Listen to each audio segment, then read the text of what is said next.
Alright guys, this is Trilbee and this is Jim the Fish, and welcome to the final instalment of Avengers Month. Yeah,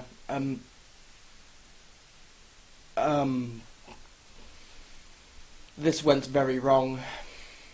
And there came a day unlike any other, when Earth's mightiest heroes found themselves united against a common threat. On that day, they became the Avengers. The invincible armored Iron Man, Thor, Prince of Thunder, the Hulk, strongest hero there is, and Captain America, the First Avenger.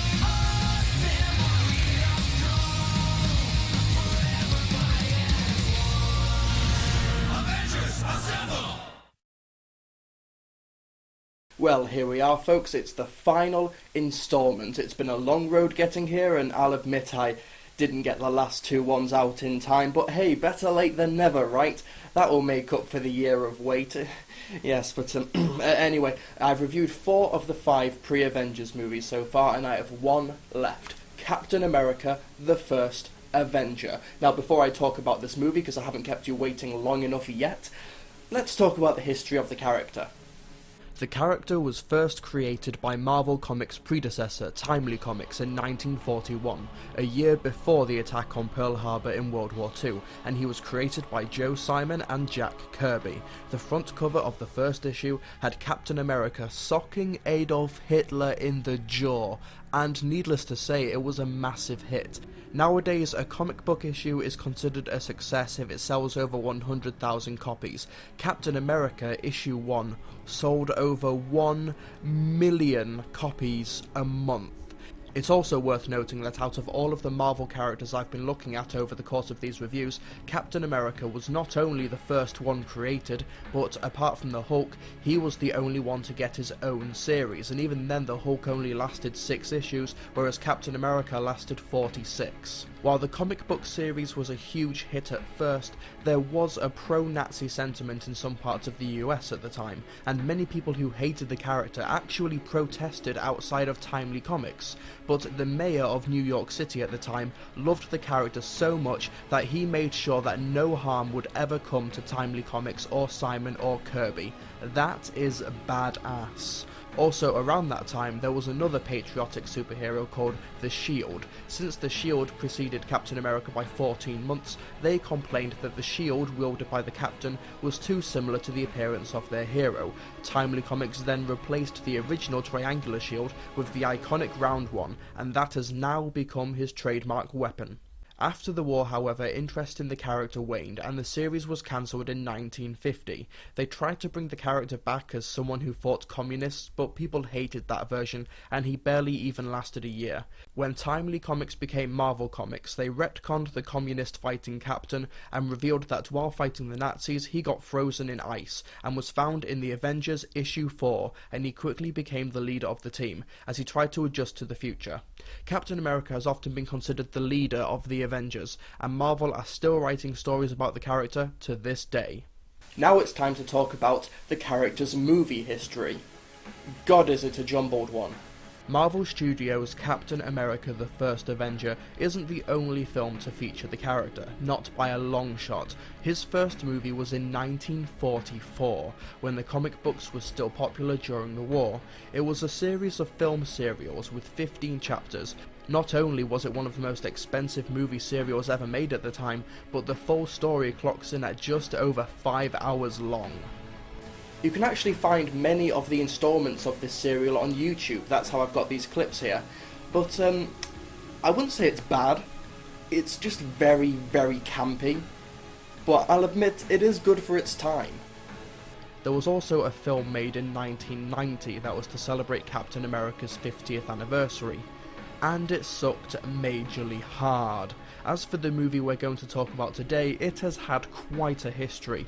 In fact, before Marvel's Iron Man movie or the Hulk or Thor, Marvel making a Captain America movie is what started this whole Avengers movie universe. Marvel originally wanted to make this movie in the late 90s, but legal issues prevented them from owning the rights until 2005. At the same time, they earned the rights to 10 other Marvel franchises and decided to make all of these other movies. Jon Favreau was originally attached to direct, but he decided to make Iron Man instead, so Joe Johnston signed on to direct the film, and in summer 2011, the movie was released.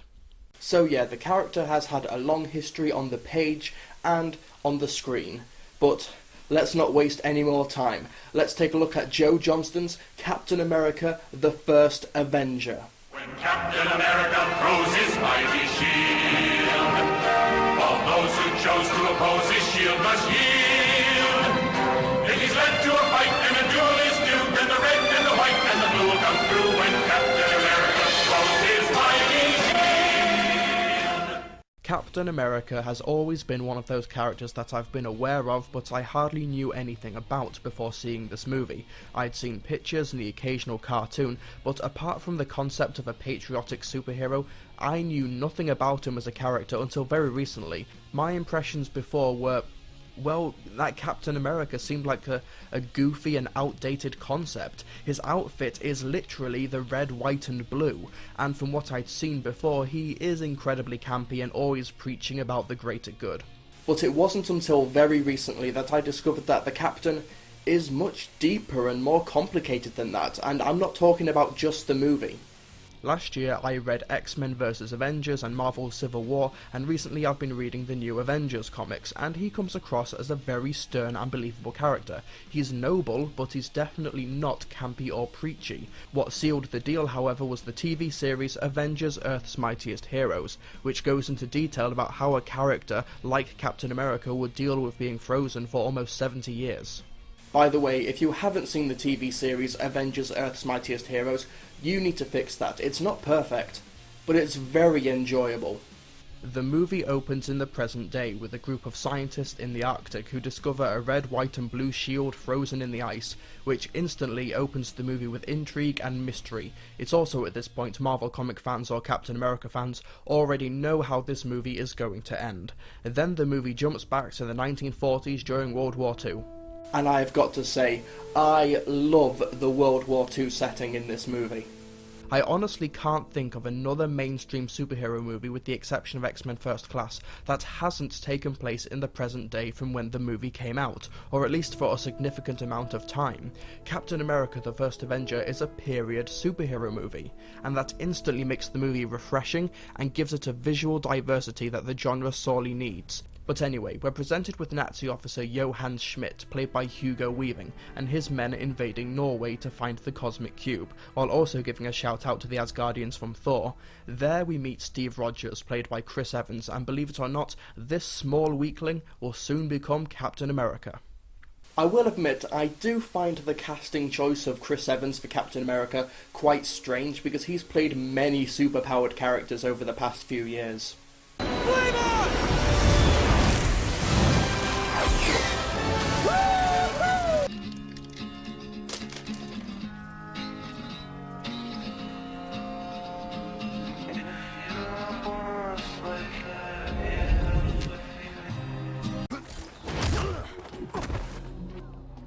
What's up? How's life? He seems nice.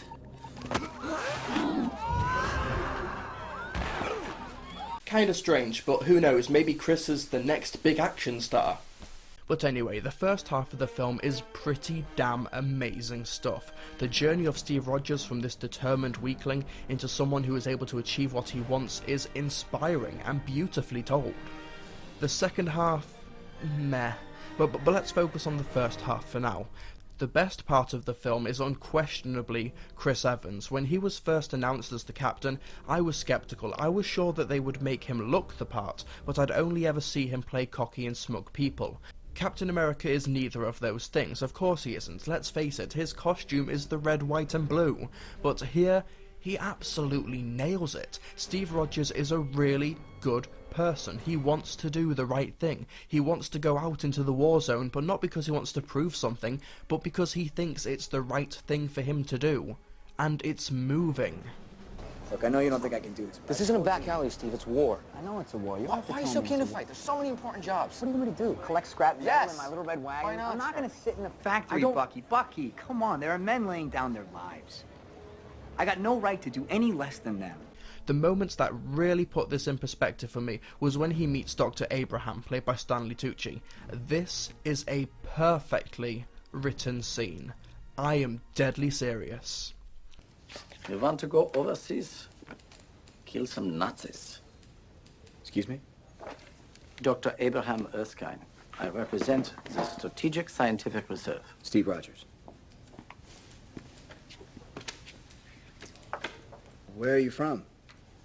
Queens, 73rd Street and Utopia Parkway. Before that, Germany. Is this troubles you?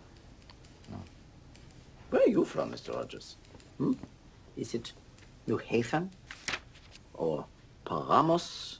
5 exams in 5 different cities. That might not be the right file. No, it's not the exams I'm interested in. It's the 5 tries. But you didn't answer my question. Do you want to kill Nazis? Is this a test? Yes. I don't want to kill anyone. I don't like bullies. I don't care where they're from. Well, there are already so many big men fighting this war. Maybe what we need now is a little guy, huh? The movie is completely accepting of Steve's attitude. It doesn't laugh at his virtues or morals. It takes him at face value, and that's precisely why this movie works. Sure, the staging of the signs in the background symbolising what will happen if he doesn't pass the test, and the posters detailing pretty much every disability that Steve Rogers has, is a bit on the nose, but it still works, and it's good old-fashioned storytelling that suits the tone of the movie and the atmosphere. It's a perfect scene and a great character-revealing moment. There are a few moments that feel like they're trying to force this angle a little bit too hard, like how he finds it difficult to talk to Agent Peggy Carter, played by Hayley Atwell, or when he jumps onto the grenade during military training, but it's easily made up for when he tries to tell someone off for disrespecting American soldiers in a movie, and gets beaten up as a result.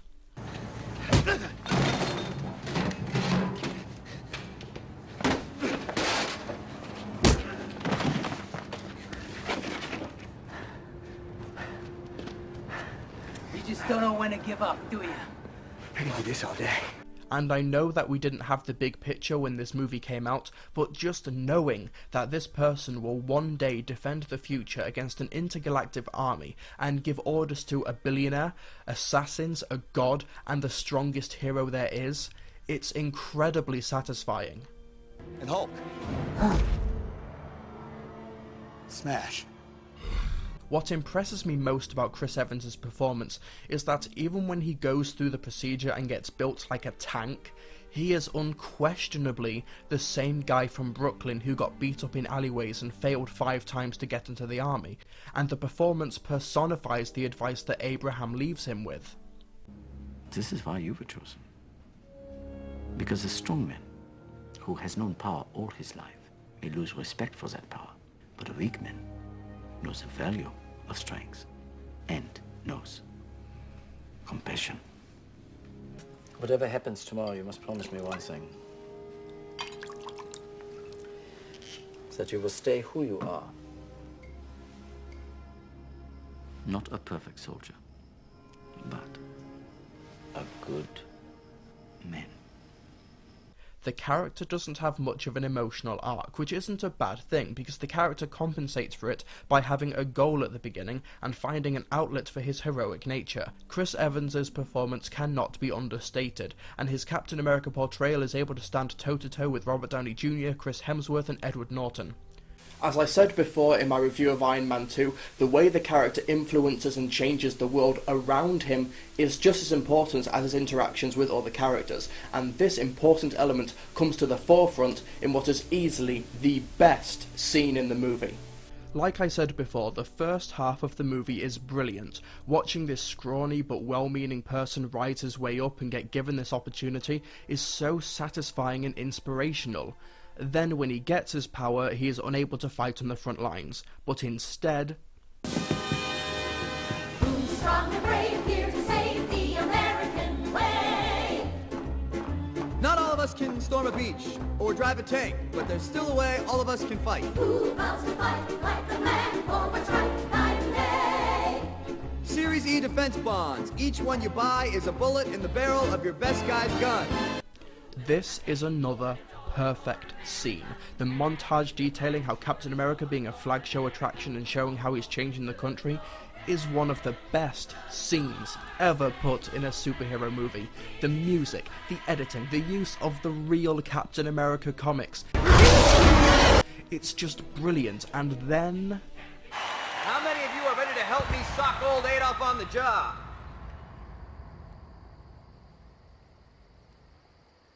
Okay. I need a volunteer. I already volunteered. How do you think I got here? Yes, this bit is very on the nose, and there's nothing subtle about it, but it still works because it's so matter of fact. It's no secret that what people saw of the war because of propaganda and what people actually experienced while fighting in it were completely at odds with each other during World War II, and this movie presents those opposing aspects perfectly. Then Captain America busts some prisoners out of a Hydra base, and it's after this point where the movie starts to go downhill. See, the first half of this movie knows exactly what it wants to be, a character-driven story about how this man can find an outlet for his heroism. But for the second half, what's the focus? In the second half, the movie seems to want to be two things. It wants to be a straightforward action movie with explosions, stunts and all that good stuff, but it also seems to want to continue being character-driven while establishing what Captain America does as the world's first superhero. The problem is, those aspects never really deliver, and that's what has made writing this review so freaking hard. The action isn't elaborate, impressive, or frequent enough for it to be an action movie, and the cast are so dull and forgettable that it can't be a conventional character-driven drama. Either do one or the other. Give both the time of day they deserve, otherwise you'll end up with this movie. You may think that I just want explosions and epic set pieces and fight scenes, but that's not true. Let me give you an honest question. Halfway through the movie, Captain America handpicks a group of soldiers to fight the war with. Now answer me this. With the exception of Captain America and James Barnes, aka Bucky, can you name any of those other soldiers? I didn't think so, and those of you who do know their names, you only know because you read the comics, or you went on Wikipedia, you cheating bastards. Seriously, the only thing I remember about the Howling Commandos is this guy, and that's because he has a bowler hat for some reason. You know, Fritz, one of these days I'm gonna have a stick of my own. I'm sure that's a reference to the comics in some way, but that reference is way too vague for a mainstream audience to pick up on. And if you do know what that reference means, then please write me a letter or an email and send it to this address. Maybe it's time I started talking about those characters. Hayley Atwell plays Peggy Carter, and she does a great job with the role of a woman who should be just as respected as the men of that era, if not more so. She's a strong character, and it's just great to see the Brits kicking ass and taking names. She leaves an impact from her actions and her appearance, but I felt like her being the love interest isn't that well handled, or at least isn't as handled as well as it could have been. I have a pet peeve with many films, and it's something that's crowbarred into so many romance and kids films, and that's when they make the love interests argue with each other to create conflict or drama, and it's so half-hearted and forced, and to top it all off, it doesn't mean anything. We know they're going to get together later.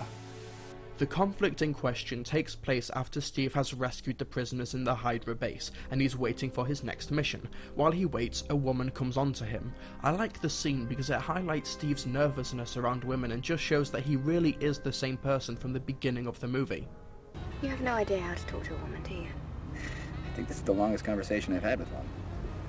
You saved nearly 400 men.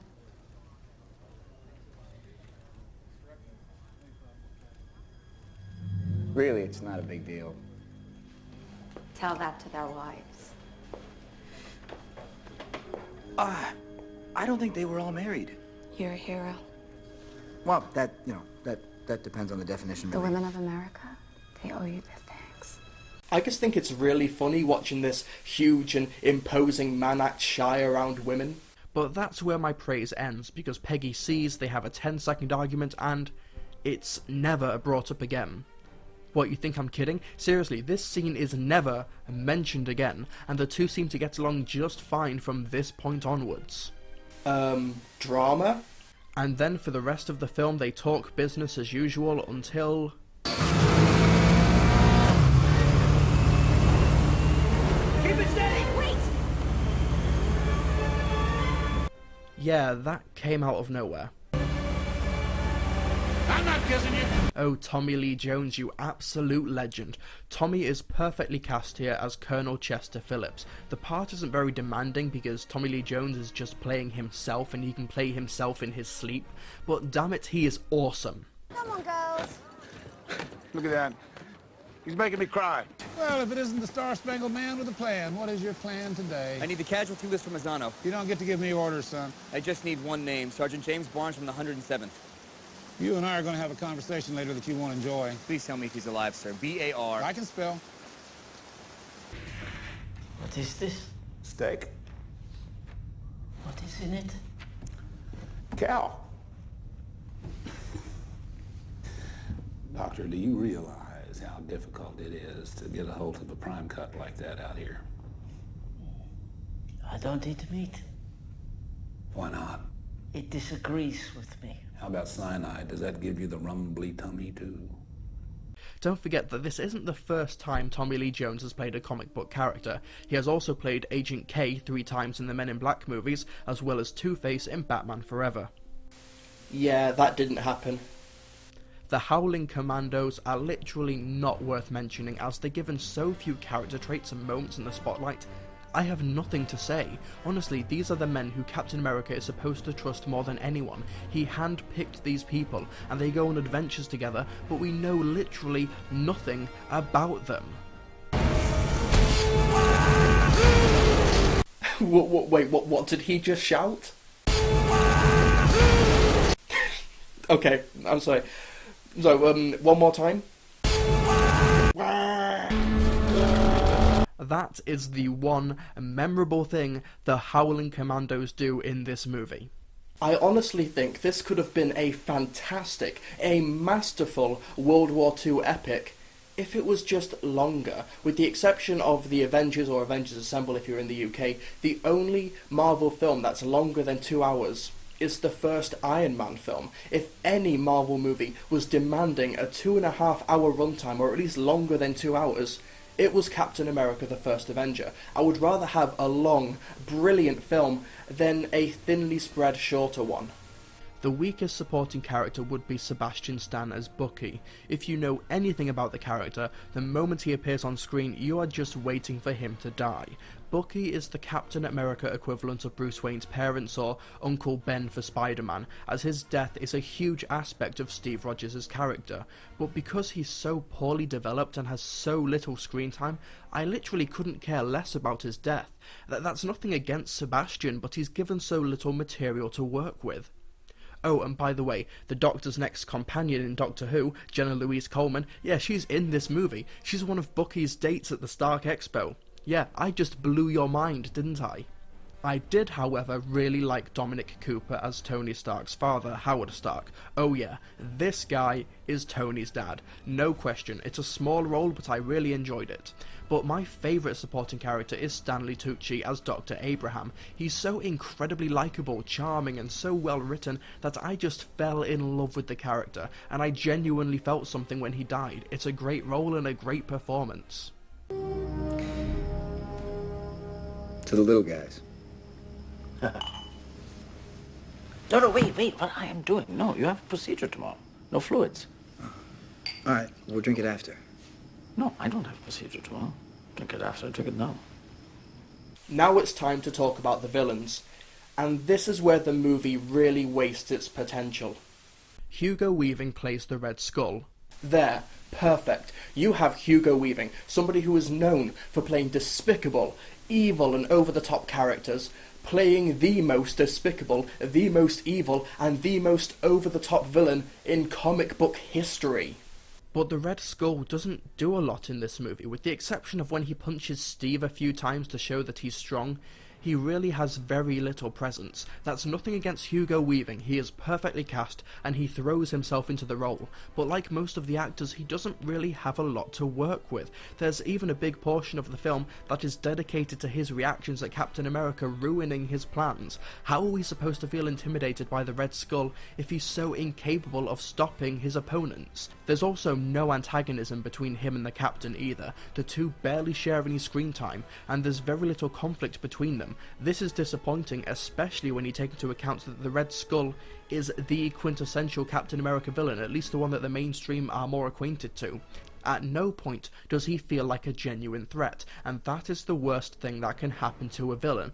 I will give a huge amount of credit to David White, however, who was the head of makeup, as his makeup job on the Red Skull is easily the best makeup job of 2011, and the fact that this film wasn't even nominated at the Academy Awards for the makeup category is simply criminal. Toby Jones makes a decent turn as Arnim Zola, the Red Skull's right-hand man, and if you've watched Doctor Who then you'll know he can be a commanding presence, but he does well here as a much more subdued personality. There's also a nice hint to what eventually happens to Arnim in the comics as to how he's introduced in the movie. You can also briefly see the blueprints for an android body among the stack of papers in Arnim's office. And let's not forget Stan Lee's cameo, which is interesting considering that Stan Lee had nothing to do with the initial creation of Captain America. However, the first story Stan Lee ever wrote was Captain America issue 3, and he, along with Jack Kirby, were responsible for reviving the character in Avengers issue 4. But now it's time to talk about the production aspect of this movie. The movie is unique when it comes to the previous Marvel movies, as this isn't set in the present day, and like I said before, the set design, the costumes, all of the period detail is brilliant, it's exquisite. I love the colour palette the film has, as it's vibrant and colourful, and it pretty much just spits in the face of the gritty Christopher Nolan style reboots that are being thrown around all the time today. The movie looks so gorgeous, and the camera work does a decent job of letting you see a lot of the details in the background. That being said, the cinematography really doesn't do a lot for me. The shots are nicely framed, but there's not a lot that stands out, and with the exception of one or two little shots, I don't really remember much of the cinematography. The special effects are very well done, even if the green screen in many shots looks almost comically obvious, and while there are some very well done fistfights, they last about 30 seconds. Seriously, the action beats in this movie are so short that your pulse doesn't even have the time to quicken. But what the hell happened when they were scripting these action scenes? It took an hour to write. I thought it would take an hour to read. While the action scenes in Iron Man and Iron Man 2 were short, they at least felt complete. 90% of the action in this movie is just snippets from montage segments, and the other 10% actually have no climax. I'm not even kidding, Captain America gets caught at the end of one of them, and the Red Skull defeats himself at the end. There is one moment that stands out though, and that's how Captain America disposes of one of the Hydra agents.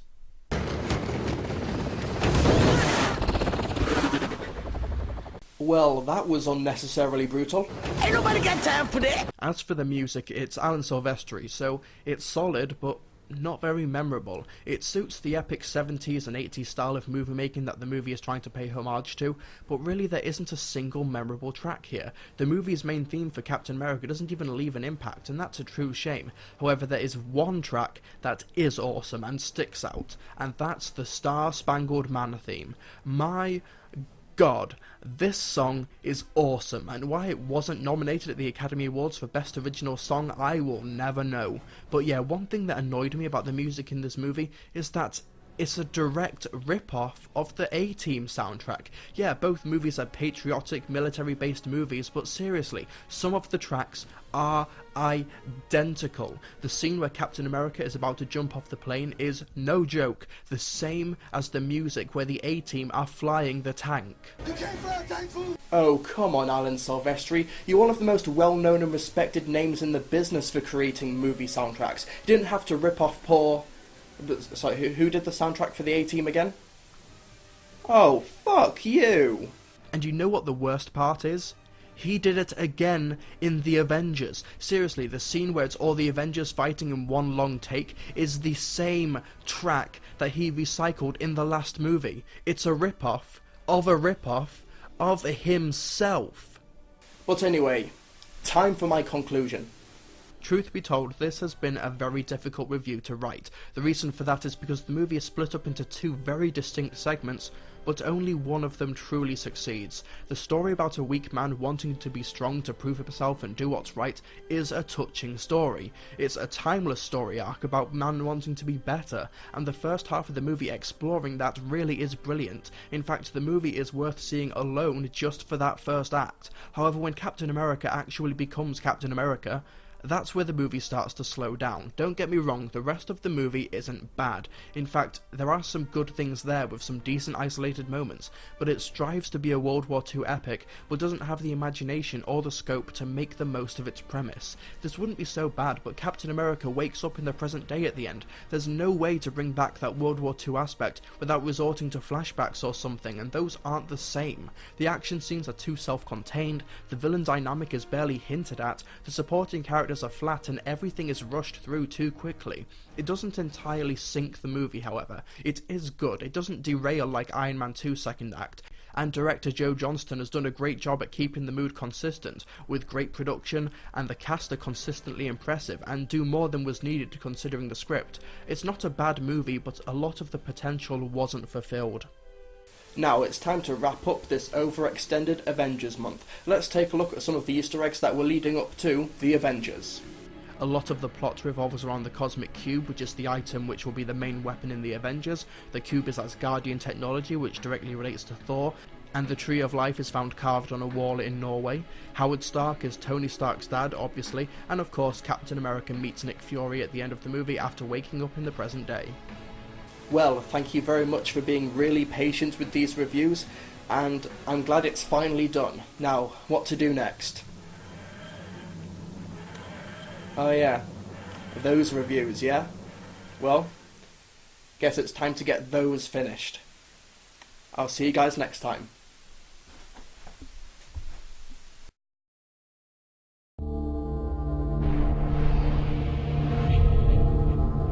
In a war, you give everything you have. That makes you an Avenger. How about that? I promise a stress-free environment. No surprises. Ow! Is everything a joke to you? Funny things are.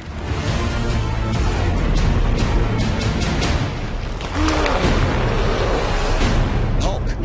Smash!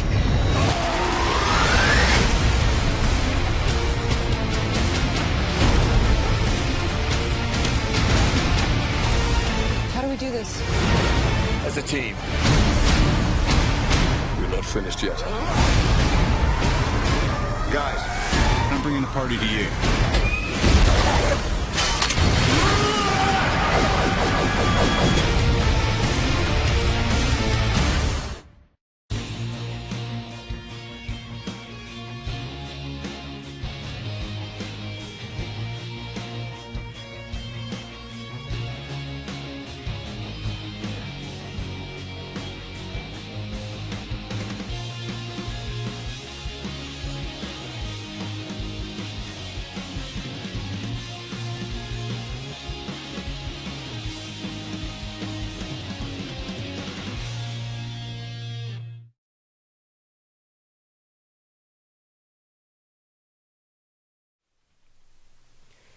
Well, there we are, Jim. That's the Captain America review out of the way. Let's put that back. And now it's time to put you back. And now I guess it's time for me to start working on those Doctor Who reviews.